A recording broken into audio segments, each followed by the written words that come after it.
Hi friends, ఈ నెలలో మనకి ఎస్ఎస్సి నుంచి సీజీఎల్ నోటిఫికేషన్ అనేది రిలీజ్ కాబోతుందన్నమాట. అతి త్వరలో ఈ మంత్లోనే ఖచ్చితంగా వస్తుంది. సో టెంటేటివ్ షెడ్యూల్ ప్రకారం ఇందులో మనం చూసుకున్నట్లయితే సీజీఎల్కి ఎన్ని జాబ్స్ ఉంటాయి, వేకెన్సీస్ ఎన్ని ఉంటాయి అనేది ఒక డౌట్ అనేది ఉంది. మనం ఆర్టీఐ ద్వారా ఇన్ఫర్మేషన్ అనేది అఫిషియల్గా రావడం జరిగిందనమాట, ఆర్టీఐకి రిప్లైగా. సో టోటల్ జాబ్స్ చూసుకున్నట్లయితే మనకి 14,582 జాబ్స్ అనేవి ఉన్నాయన్నమాట. ఇవన్నీ కూడా central government officer level jobs అనమాట.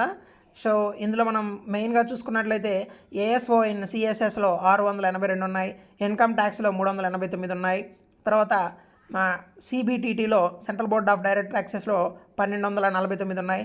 సో తర్వాత మిగతా ఇంపార్టెంట్గా చూసుకున్నట్లయితే జేఎస్ఓ 249 ఉన్నాయి. ఇంకా మనం చూసుకున్నట్లయితే కాగ్ అకౌంటెంట్ 180 ఉన్నాయి. సో మీకు స్క్రీన్ మీద కనిపిస్తాయి. సో ఎన్ని జాబ్స్ ఉన్నాయనేది.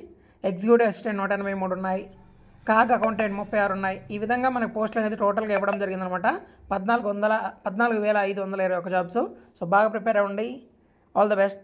బాయ్.